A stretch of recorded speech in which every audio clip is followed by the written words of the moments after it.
네, 오늘 하나님께서 우리에게 주시는 말씀은 신약성경 59쪽 또는 60쪽에 있습니다. 마가복음 4장 26절부터 29절까지입니다. 오늘은 같이 합독하기를 원합니다. 마가복음 4장 26절부터 29절까지 같이 한 목소리로 쭉 읽어 나가겠습니다. 시작. 또 이르시되 하나님의 나라는 사람이 씨를 땅에 뿌림과 같으니 그가 밤낮 자고 깨고 하는 중에 씨가 나서 자라되 어떻게 그리 되는지를 알지 못하느니라. 땅이 스스로 열매를 맺되 처음에는 싹이요 다음에는 이삭이요 그 다음에는 이삭의 충실한 곡식이라. 열매가 익으면 곧 낫을 되나니 이는 추수 때가 이르렀습니다. 아멘. 오늘은 열심보다 더 중요한 것은 하나님의 은혜입니다. 열심보다 더 중요한 것은 뭐라고요? 하나님의 은혜입니다 하는 제목으로 하나님의 말씀 듣고 은혜를 같이 나눌까 합니다. 먼저 오늘 영상을 좀 먼저 보고 나중에 이 영상이 또 말씀 가운데 떠오르게 하는 것들이 있을 텐데 혹시 영상이 준비됐나요?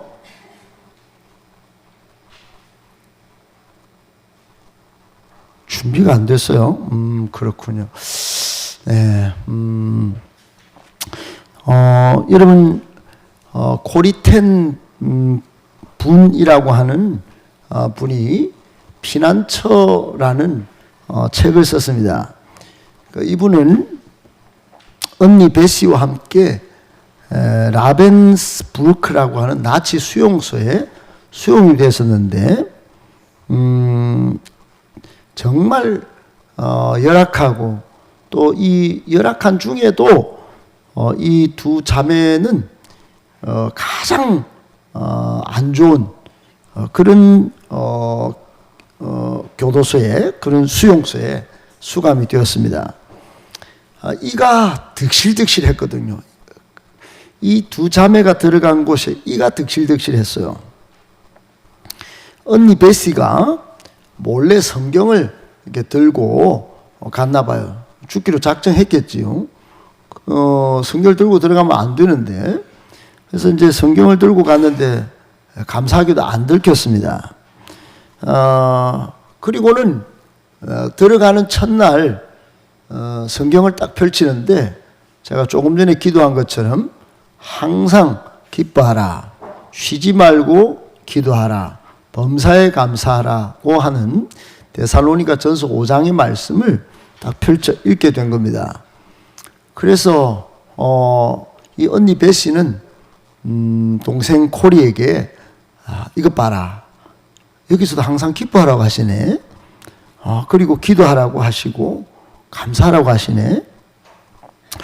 그래서 언니는 동생에게 새 환경을 주신 하나님께 감사하자. 코리가 고개를 절레절레 흔들면서 당연히 그랬겠죠. 요즘 말로는 미쳤나 언니 이랬을 것입니다. 그죠? 가장 열악한 수용소, 이가 득실득실 하는 곳에서 뭐가 그리 기뻐할 일이 있고 뭐가 그리 감사할 일이 있다고 감사 기도를 드리자고 카노 그러면서 언니를 이상하게 봤습니다. 근데 이상하죠. 그날부터 성경 공부를 하는데 그리고 기도를 하는데 이 간수가 이 수용소 방만 안 오는 겁니다. 안 오는 거예요. 계속해서 성경을 보고 또 기도를 하고 충실한 신앙생활을 이어갑니다. 여러분, 이게 상상이나 가능한 일인지 조차 모르지만 책에서 그렇게 써 있으니까 그건 사실이겠죠. 자기의 경험을 이야기했으니까. 실제 이 생활을 이어가면서 이 언니 베시는 믿음이 성장합니다. 그리고 고개를 절레절레 흔들면서 언니에게 대들던 이 동생 코리도 믿음이 성숙하게 됩니다. 그리고 생활해 돌아 나옵니다. 그리고는 하나님의 은혜라고 고백을 하죠. 여러분, 성도에게 은혜는 좋은 날만 있는 게 아닙니다. 안 좋은 때도 하나님의 은혜가 항상 우리 가운데 있음을 믿기를 축복합니다. 제가 우리 성도님들에게 제1로 강조하고 싶은 것이 있습니다. 그것은 오늘 설교 제목처럼 좀 열심보다도 먼저 은혜를 좀 받으십시오. 그렇게 말하고 싶습니다. 제1로 강조하고 싶은 게 은혜입니다. 그리고 복음을 깨닫기를 원합니다. 복음을 깨닫고 사십시오. 이렇게 말하고 싶어요. 여러분, 은혜는 하나님으로부터 받은 선물입니다. 선물. 그것이 이곳 가운데 다 있습니다. 어떤 여행가가 사막에 떨어졌습니다. 사막에 떨어져서 이제 길을 가고 있는데 물이 없어요. 물이. 얼마나 목이 타고 얼마나 지치고 얼마나 피곤한지 그 뜨거운 뙤약볕에 물 한 모금 마시고 싶은데 그리 포기하고 걸어갈 때쯤 생수를 발견한 겁니다. 은혜입니다. 은혜. 여러분, 그 생수가 있는 것이 은혜고 그 생수를 마시고 물을 뒤집어 썼다. 이건 은혜인 거예요. 은혜. 여러분, 우리가 이 세상에 쩔레쩔레 인생 광야와 사막을 걸어가는데 생수 예수님을 만났습니다. 이 예수님을 만나고 예수님을 누리는 거, 이게 은혜입니다. 은혜. 이것을 모르고 세상이 좋네, 세상의 것을 계속 추구하며 산다면 결국 여러분은 세상 사람과 똑같이 유한한 존재일 뿐이에요. 영원히 행복할 예수를 줬는데도 그 은혜를 망각하고 그 은혜는 귀한 줄 모르고 값어치 없는 세상의 것만 추구하고 살다가 예배도 안 나오고 하나님과 그 기도도 포기하고 산다면 이 세상 사람과 똑같이 뭐가 다르겠습니까? 여러분의 삶은 안 그렇다고 자부하는지 몰라도 그 행동과 그 태도와 그 삶에 추구하는 쭉 습관된 체질의 모습을 보면 이분이 은혜를 깨닫고 사는지 아니면 진짜 행복을 주신 예수 그리스도의 십자가의 승리, 이 복음을 누리고 사는지 딱 보면 안다는 그 어떤 표현처럼 딱 하나님은 아십니다. 여러분, 왜 제가 우리 성도에게 제일 강조하고 싶은 게 은혜를 좀 받으라고, 그리고 복음을 먼저 깨닫기를 원한다고 그렇게 하고 싶을까요? 그것은 은혜를 받으면, 복음을 깨달으면 그 순간 우리의 열심은 아무렇지도 않게 열심은 그냥 열심이 되는 것입니다. 세상 사람은 열심을 내려고 땀 흘리고 수고하고 의지를 발동해야 열심히 나오지만 성도는 은혜를 깨달으면 열심히 나오는 것이에요. 여러분, 복음을 깨달으면 사도 바울처럼 목숨을 걸고 달립니다. 그때부터 본격적인 신앙의 성장과 성숙을 이루게 된다, 이 말씀이에요.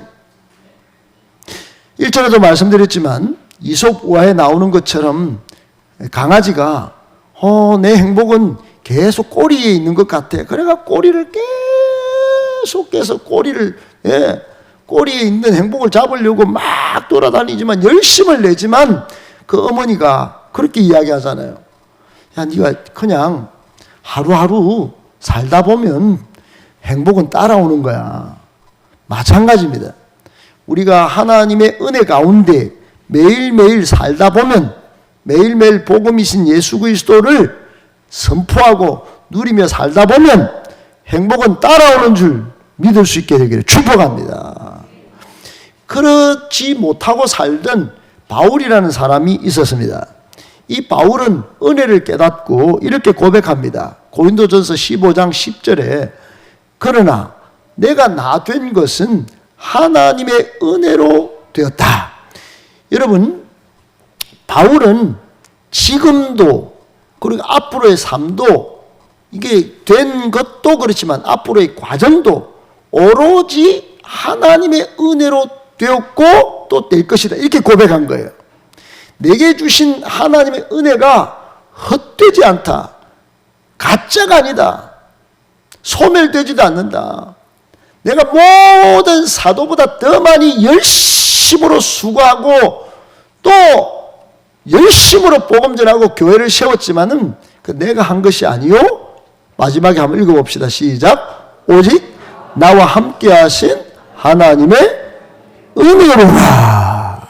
위대한 고백입니다. 위대한 고백이에요.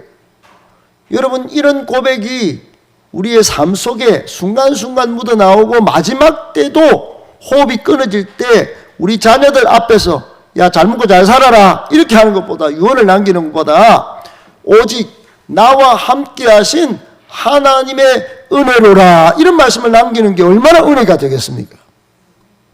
저는 얼마나 이런 아버지, 엄마, 이런 할아버지, 할머니를 얼마나 기대하고 또 우리 교회 어르신들을 기대하는지 몰라요. 저도 언제 죽을지 모르지만 하나님의 은혜로 여기까지 왔다. 하나님의 은혜로 여기까지 되었다. 하나님의 은혜로 앞으로도 잘 살길 바란다. 이렇게 말할 수 있다면 정말 좋겠다 생각하고, 여러분도 그렇게 되기를 바라십니까? 여러분, 구원도 하나님의 은혜로 받는 것이에요. 에베소서 2장 8절 말씀에 이런 말씀이 있습니다. 같이 읽어볼까요? 시작. 너희는 그 은혜로 인하여 믿음으로 말미암아 구원을 받았으니 이것은 너희에게서 난 것이 아니요 하나님의 선물이라. 아멘. 여러분, 우리의 구원은 이 연결이 어떻게 되느냐 하면 은혜로 됐는데 하나님의 선물이다 이렇게 되는 겁니다. 사랑하는 여러분, 구원은 지옥 갈 사람이 천국 가게 된 것이에요. 구원은 죽어야 할 사람이 영생을 얻게 된 것이에요. 이게 하나님의 은혜로 된 것이니 선물로 주어진 것입니다. 영원히 멸망을 받아야 할 사람이 생명의 복, 하나님 자녀된 특권의 복을 누리게 된 것입니다. 이것 또한 하나님의 은혜요 선물인 줄 믿기 바랍니다. 이런 복을, 이런 은혜를 깨닫는 것이 진짜 복이에요. 여러분, 세상은 돈을 벌고 스펙을 쌓고 뭔가 사람들 와 이렇게 하면 그게 복인 줄 알지만, 또 로또 복권 사가지고 한번 당첨되는 그런 일확천금의 꿈, 그게 실현되면 오 대박 났네 이렇게 말하지만, 진짜 대박 사건은 하나님의 은혜로 받은 구원입니다. 영생이에요. 하나님의 자녀의 특권을 누리는 것이에요. 구원의 은혜를 깨닫는 사람은 11조도 아깝지 않습니다. 전혀 아깝지 않아요. 오히려 10의 9조를 드리고 싶어서 안달이에요. 여러분, 구원의 은혜를 깨달으면 봉사가 기쁨이에요. 그러니 요한 1서 3장 8절로 9절에 죄를 지을 수 없는 그런 사람은 은혜를 깨달은 사람이라고 역설적으로 말하는 장면이 있는데 이렇게 말씀합니다. 한번 읽어볼까요? 시작. 죄를 짓는 자는 마귀에게 속하나니 마귀는 처음부터 범죄함이라. 하나님의 아들이 나타나신 것은 마귀의 일을 멸하려 하심이라. 하나님께로부터 난 자마다 죄를 짓지 아니하나니 이는 하나님의 씨가 그의 속에 거함이요 그도 범죄하지 못하는 것은 하나님께로부터 났음이라. 아멘. 하나님의 자녀된 것이 하나님의 씨인 예수 그리스도가 내 안에 있는 것은 그건 하나님의 은혜로 된 거라는 거예요. 그러니까 죄를 안 짓는다는 거예요. 8절에 죄를 짓는 사람은 하나님의 은혜가 없는 사람, 하나님께로부터 떠난 사람, 마귀의 자녀라는 거예요. 마귀에게 속했다는 겁니다. 사랑하는 여러분, 복음을 깨닫고 은혜를 누리는, 그래서 하나님의 영광을 위하여 살아가시는 저와 여러분 되시길 축복합니다. 서펄전 목사님이라고 계세요. 이분이 유명한 설교가인데 이분의 어떤 행적을 따라가기에는 전 너무 부족하지만 이분이 남긴 일화를 한 번씩 이게 떠올립니다. 이분이 어느 날 울고 계셨어요. 그래서 어떤 한 귀한 부인께서 목사님이 울고 계시니까 목사님 왜 우세요? 무슨 슬픈 일이 있습니까? 힘든 일이 계십니까? 목사님이 걱정돼서 물었습니다. 그래서 이 목사님이, 스펄전 목사님이 심각한 표정을 하시고 이렇게 말씀합니다. 제가요, 슬프지 않을 수가 없어요. 제가 목사인데 십자가를 생각해도 감동이 없어요. 십자가를 바라보는데 감격이 없어요. 그러니 제가 어떻게 성도들에게 십자가를 바라보라고 설교를 할 수 있을까요? 이랬습니다. 그러니 눈물이 난다는 거예요. 사람 여러분, 신앙생활의 진짜 위기는 하나님의 은혜, 십자가를 바라볼 때 감격도 없고 영적인 센시티브가 작동이 안 되고 그저 세상 뉴스와 세상에 좋은 것만 생각하면 거기에 반응이 빠르고 하나님의 은혜는 무감각하고 은혜는 잊어버리는 게 이게 진짜 신앙생활의 위기입니다. 위기. 사랑하는 우리 행복한 교회 성도 여러분, 무더위에 얼마나 힘드셨습니까? 그리고 비서 여름 휴가 잘 다녀오셨는지요? 다시 하나님의 은혜를 깨닫기를 축복합니다. 영적으로 다시 회복되시기를 축복합니다. 지금 십자가를 바라보고 예수 그리스도 생각하면 감격이 일어나셔야 합니다. 속히 빨리 일어나셔야 합니다. 다른 핑계는 핑계일 뿐입니다. 여러분, 지난 수천 년 동안 하나님의 은혜를 아는 사람들은 주님과 복음을 위해서 각종 핍박과 고난, 심지어는 순교를 당했습니다. 내가 복음을 위하여, 내가 예수 진리, 부활지를 위하여 달려가면서 오는 핍박, 내적인 갈등, 심지어 가족의 그런 손가락질에도 거리낌이 없었습니다. 오늘날 우리는 눈치를 너무 많이 봅니다. 신랑 눈치, 아내 눈치, 가족 눈치, 주변 직장 동료의 눈치, 그리고 우리 주변에 사람들 복음 전하면 조롱하고 멸시하고 복음 전하면 내가 좀 해를 보지 않을까 걱정이 이만저만이 아닙니다. 왜 이렇게 됐습니까? 여러분, 지금도 이슬람과 불교국과 공산사회에서 신앙생활하는 사람들 생각해 보세요. 그분들은 복음을 깨닫고 구원의 선물을 받은 것 때문에 목숨을 겁니다. 이 생의 자랑도 버리는 거예요. 우리는 여전히 세상에 목매달고 삽니다. 참 어찌 보면 하나님의 가슴을 찢고 눈물을 만들어내는 불쌍한 성도가 아닌지 참 생각해 보게 됩니다. 여러분, 성경은 요한일서에 이렇게 말합니다. 이 세상이나 세상에 있는 것들을 사랑하지 말라. 누구든지 세상을 사랑하면 아버지의 사랑이 그 안에 있지 아니하니 이는 세상에 있는 모든 것이 육신의 정욕과 안목의 정욕과 이생의 자랑이니 다 아버지께로부터 온 것이 아니요 세상으로부터 온 것이라 그랬어요. 사랑하는 여러분, 그래서 저는 우리 성도님들 가운데 혹 우리 교회는 요즘은 그런 일이 별로 없지만 저는 아직 어린아이 같은 신앙이라서 여러분, 이거 마귀에 속는 것입니다. 절대로 이런 말 하시면 안 됩니다. 여러분, 계속적으로 우리 교회는 따라합시다. 단순, 반복, 지속적으로 양육을 하고 있습니다. 그런 길에 올라타면 되는 것입니다. 마귀가 계속 어린아이로 있어라. 은혜도 잘 모르겠지. 복음 전하는 거 겁나지. 여러분, 하나님의 은혜는 한순간에 깨달아 알게 되는 것입니다. 그 은혜를 깨닫게 되면 다메섹 도상의 사울이 바울이 되어서 지금 내가 된 모든 것이 하나님의 은혜로 된 것이다, 이렇게 고백하는 것입니다. 삶과 본질이 변하게 되는 것이에요. 우리도 그런 변화가 일어날 수 있는 줄 믿습니다. 그런 바울은 갈라디아서 2장 20절에 이렇게까지 고백합니다. 내가 그리스도와 함께 십자가에 못 박혔나니 그런즉 이제는 내가 사는 것이 아니요 오직 내 안에 그리스도께서 사는 것이다. 육체 가운데 사는 것도 나를 사랑하사 나를 위하여 자기 자신을 버리신 하나님의 아들을 믿는 믿음 안에서 사는 것이라 그랬어요. 아멘, 아멘. 여러분, 감히 묻습니다. 여러분은 예수님의 제자입니까?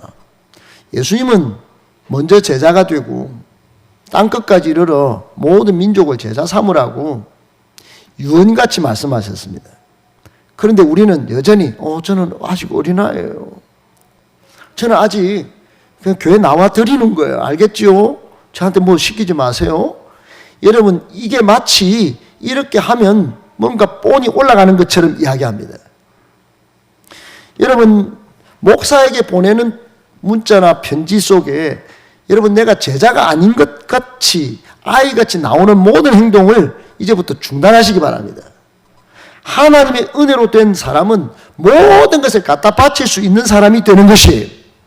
나를 본받으라고 말씀할 수 있는 데까지 나아가시는 것이에요. 고린도전서 11장 1절에 내가 그리스도를 본받는 자가 된 것 같이 너희는 나를 본받는 자가 되라. 바울은 은혜를 깨닫고 그렇게 나섰습니다. 여러분, 제자가 있습니까? 여러분, 제자는 스승의 가르침과 교육을 받고 스승을 따르는 관계의 사람이 된 것입니다. 우리 교회는 셀 교사도 행복모임 인도자도 지금 배출하기 위해서 나서고 있습니다. 그런데 목사가 변하는지 보자. 계속 그렇게 말합니다. 여러분, 언제까지 나는 어린아이고 목사가 변하는 데까지 한번 보겠다 이렇게 놨습니까? 여러분, 삶으로 먼저 본을 보일 수 있게 되기를 축복합니다. 그러기 위해서 은혜를 받으십시오. 은혜를 구하세요. 복음을 깨달으셔야 합니다. 예, 누가 먼저랄 것도 없습니다. 먼저 은혜를 받는 사람이 섬기는 것입니다.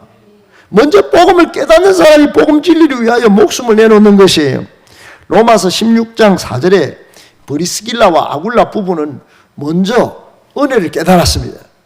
복음의 진리를 붙잡았어요. 그래서 그들은 목숨을 바울을 위해서 내놓습니다. 스승님, 제가 목숨 드릴게요. 그렇게 하는 겁니다. 그들은 내 목숨을 위하여 자기들의 목까지도 댕강댕강 내놓았다는 거예요. 나뿐 아니라 이방인의 모든 교회도 그래서 이 브리스길라와 아굴라 부부만 보면 복음의 값진 선물, 생명의 선물을 받은 거 이거 그냥 막 드립니다. 이런 자세로 스승을 대신해서 나서는 브리스길라와 아굴라 부부를 보면서 감사했다는 겁니다. 사랑하는 여러분, 저는 알게 모르게 우리 교회가 자라고 있는 줄 믿습니다. 은혜가 자라고 복음이 자라고 할렐루야. 그래서 브리스길라와 아굴라 부부 같은 정말 탁월하게 쓰임받는 그런 위대한 인물들이 많이 일어나기를 축복합니다. 지금 우리가 사는 시대는 하나님 나라가 자라가는 과정 가운데 있어요. 오늘 본문의 비유는 은밀히 자라나는 씨 비유, 이렇게 제목이 적혀 있습니다. 은밀히 자라가는 씨, 이게 하나님 나라라는 것입니다. 여러분, 우리는 앞에서 예수님께서 비유를 통해서 하나님 나라의 비밀을 가르쳐 주신 이유를 생각해 봤습니다. 그동안 예수님의 비유를 통해서 예수님은 하나님 나라 백성들에게 천국의 비밀을 아주 쉽게 비유를 통해서 가르쳐 주신 것이에요. 그것이 비유를 사용하신 이유요 목적이었습니다. 하나님 나라 잘 모르니까 하나님 나라를 무슨 건물인 줄 알고 하나님 나라는 꼭 죽어서 가서 얻는 줄 알고 그게 아닙니다 여러분 하면서 예수님께서 쉽게 비유로 말씀하셨어요.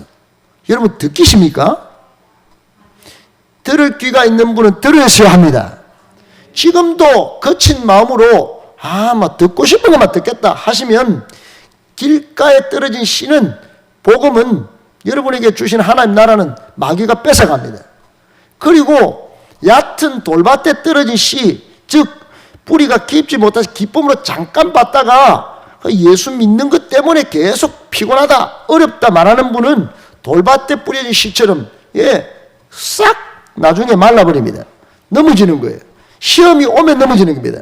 문제 생기면 이 양반은 얕은 돌밭에 말씀을 받았구나, 복음을 받았구나, 그렇게 알게 되는 거예요. 그걸 예수님께서 쉽게 보여주셨어요. 예수님은 대적들에게는 들을 귀 있는 자는 깨달아 듣게 하시려고 비유로 말씀하셨다고 말씀하셨습니다.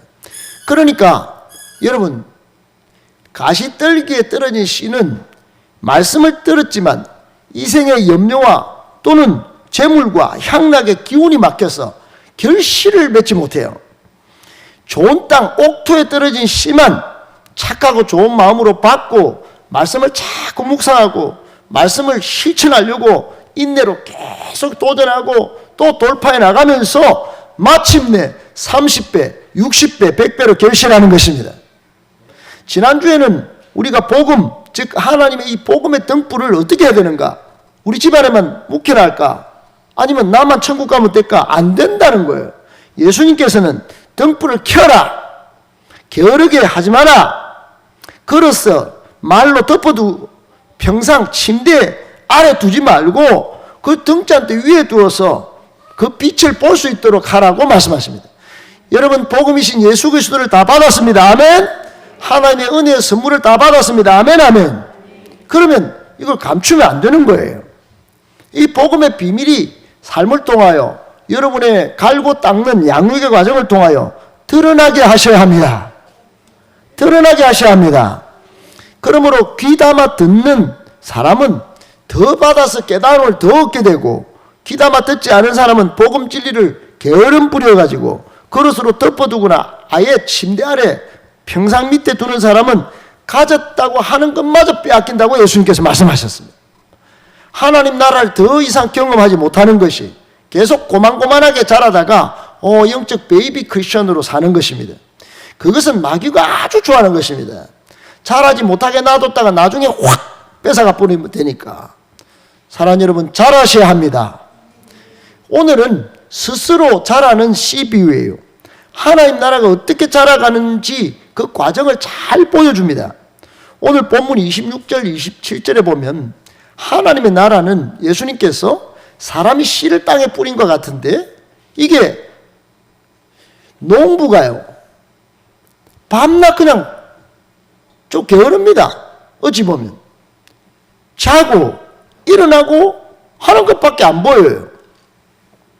농부가 여러분 씨를 뿌리면 땅을 먼저 갈아엎습니다. 잡초를 제거해야 돼요. 거름을 줍니다. 병충해도 몰아내야 돼요. 심지어는 허수아비도 세워서 새가 안 쫓도록 해야 됩니다. 그래야 인내하고 기다려도 결실을 맺지. 그런데 오늘 본문 예수님께서 이 말씀하시는 이 비유의 농부는 이상합니다. 밤낮 잤다가 일어나는 것밖에 안 하는 거예요. 씨를 뿌려놓고 밤낮 잤다가 일어나는 거예요. 그런데 씨가 어떻게 합니까? 나서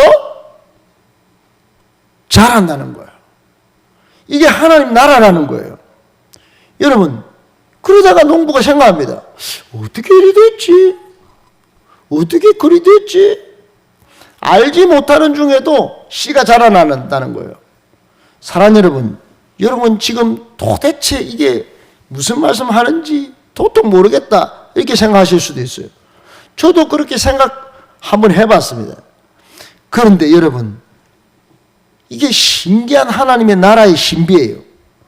하나님 나라의 신비, 이 복음이라고 하는 것은, 하나님 나라는요 신비한 생명의 능력이 있어서 스스로 자란다는 겁니다. 여러분, 이 비유의 초점은 복음이 가진 신비한 생명의 능력을 말씀하는 거예요. 여러분, 하나님 나라, 즉 복음은 신비한 생명의 능력이 있어서 우리는 가꾸고 우리는 자라게 하지는 않지만 그냥 자라는 것입니다. 아멘, 아멘. 여러분, 복음을, 예수 그리스도의 십자가 승리를 내가 딱 믿고 내 안에 하나님 나라 씨가 딱 떨어지고 또 우리 가정과 교회 가운데 또 이 나라 가운데 복음을 드러내고 살면, 복음을 그냥 살아내면 하나님의 나라가 신비한 생명의 능력으로 자라나는 줄 믿기를 축원합니다. 농부가 싹이 나서 열매를 맺는 과정을 앞당기기 위해서 개입하고 서둘러 보았자 소용이 없는 거예요. 씨가 싹이 트고 자라서 열매를 맺기까지 많은 시간이 흐릅니다. 그러나 신비한 생명력으로 자라는 것입니다. 제가 오늘 준비를 못했지만은 영상을 보려고 했던 그 영상이 모소대나무예요. 극동지방에, 특별히 중국과 동남아에 이 모소대나무가 있습니다. 4년 동안, 무려 4년 동안 이 대나무는 단 3cm만 자랍니다. 4년 동안 3cm, 1cm, 2cm, 3cm. 이게 뭡니까, 여러분? 4년을 키우는데 1년, 2년, 3년, 4년 동안 딱 조만큼 자라는 겁니다. 그런데 5년째 되면서부터 매일 30cm씩 쑥쑥 커버리는 거예요. 이렇게 폭풍적인 성장이 가능한 까닭은 성장이 겉으로 드러나지 않는 4년 동안 땅 밑에 길게 넓게 뿌리를 뻗으면서 생명력을 키워왔기 때문인 거예요. 여러분, 분명한 것은 씨는 반드시 자란다는 사실이 있습니다. 씨가 자라는 과정이 눈에는 보이지 않지만 밑에 쫙 뻗어서 그러다가 하루에 30cm씩 매일매일 자라서 조금 전에 대나무 보셨습니까? 울창하게 그냥 싹 뻗는 겁니다.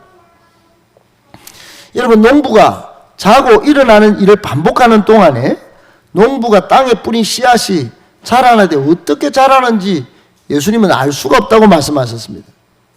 농부는 일단 씨를 뿌렸다면 성장과 결실을 따라 하십시다. 하나님께 맡긴다. 하나님께 맡기는 겁니다.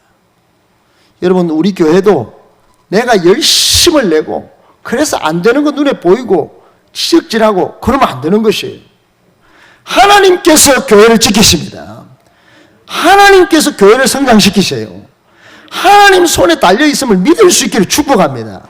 이거를 그 유명한 신학자들이 다 하나님의 주권 속에 있는 은혜다 이렇게 말한 겁니다. 어려운 용어로 오늘 본문의 말을 그렇게 푸신 겁니다.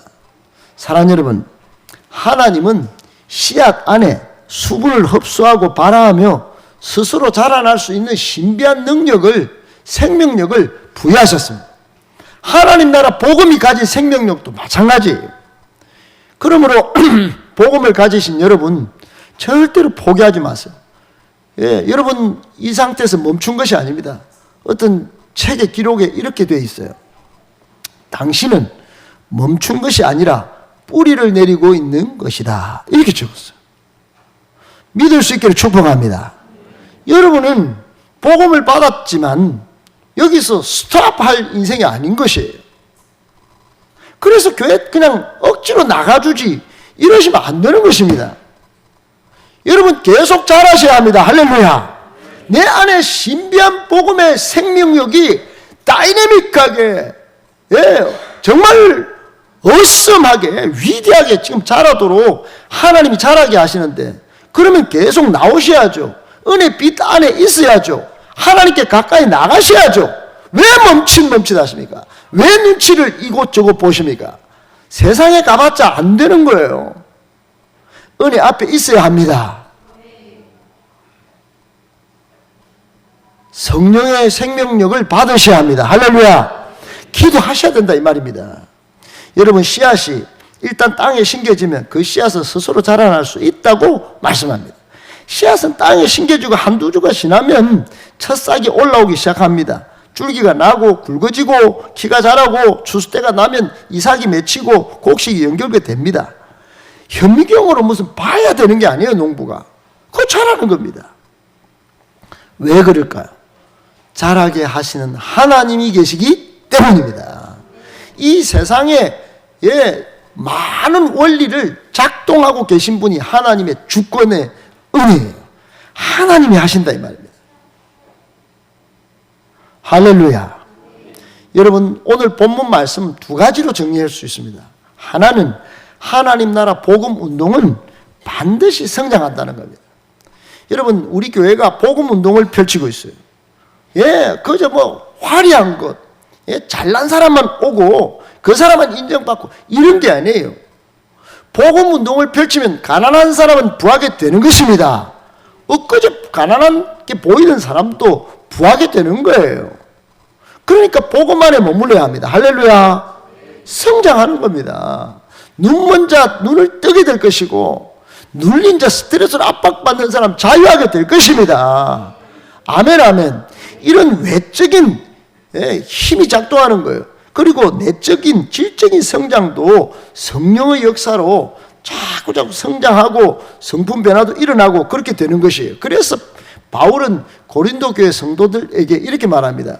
나는 씨를 심고 아볼로는 물을 주었다. 그게 끝이에요.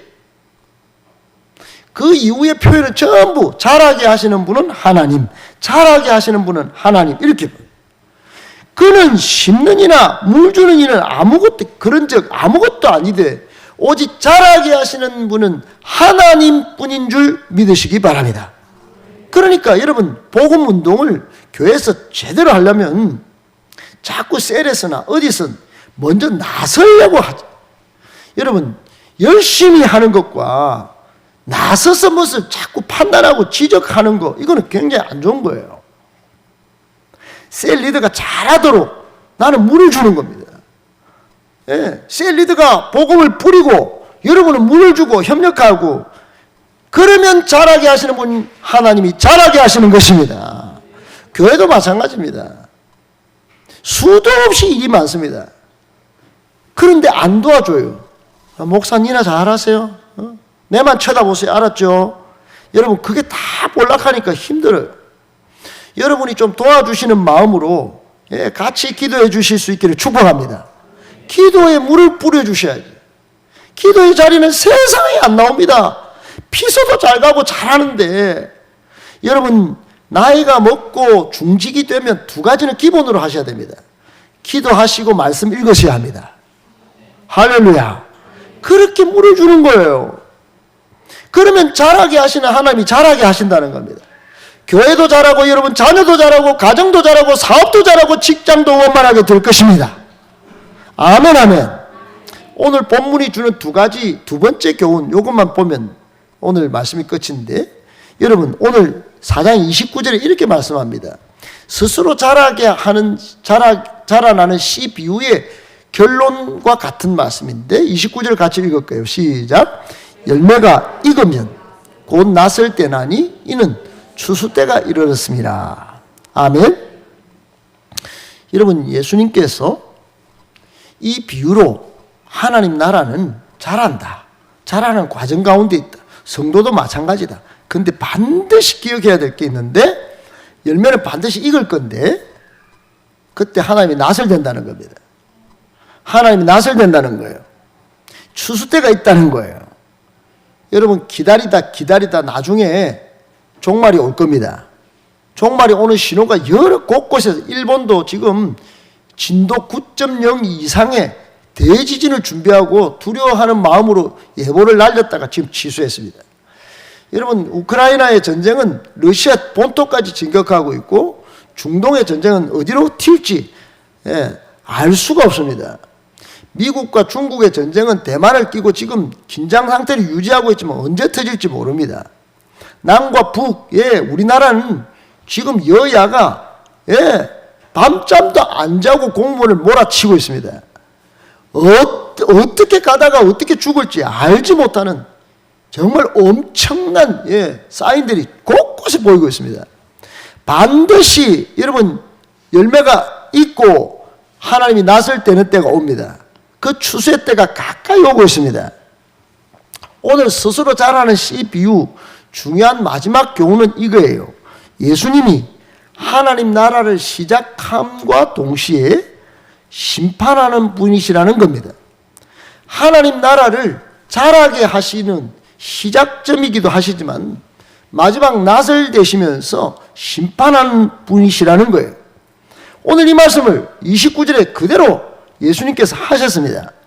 여러분, 낫으로 곡식을 추수한다는 말은 최후의 심판을 상징하는 거예요.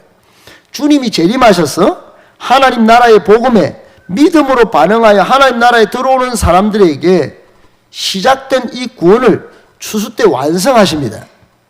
반면에 계속적으로 하나님 통치를 거부하고 하나님 나라에 들어오지 않고 방관하고 거부하는 이런 사람들에게는 반대로 심판이 임할 것입니다. 여러분, 우리는 그 중간에 살고 있어요. 그 중간 지점 과정 가운데 코스웍을 밟고 있는 것입니다. 지금 여러분은 훈련받고 계신 거예요. 마지막까지 복음을 잘 무장하여 믿음으로 살아서 심판 때 진정한 완성된 구원을 얻고 천국 면류관을 받아 쓸 수 있게 되기를 축복합니다. 축복합니다. 오늘 이처럼 저절로 자라는 CBU가 우리에게 주는 의미는 우리는 복음 딱 붙잡고 믿음으로 하나님의 은혜, 주권적 은혜를 바라보면서 살면 된다. 그러면 자라게 하신다. 나도, 자녀도, 교회도. 그런데 하나님 나라 완성의 날 반드시 심판을 받는다.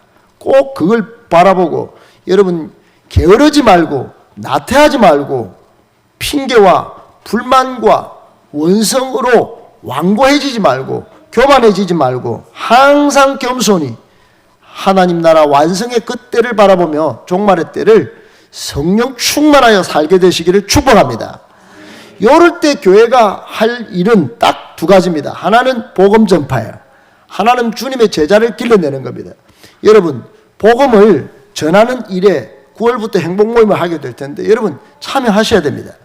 복음 전파하는데 열심으로 참여하실 수 있게 되길 축복합니다. 그리고 제자를 잘 길러내야 됩니다. 그러면 여러분 이런 일을 위해서 우리 교회가 지금 자라나는 CBU를 오늘 딱 붙들고 주님 우리가 그렇게 하겠습니다. 씨를 뿌리겠습니다. 우리가 물을 주겠습니다. 그러나 분명히 자라나게 하실 거죠. 또 우리가 심판을 준비하겠습니다. 그 때를 기다리면서 복음 전하고 제자를 잘 길러내겠습니다. 그런 양육되어서 제자된 모습을 갖추어가는 우리 행복관계 모든 성도님들 다 되시기를 예수님의 이름으로 축복합니다.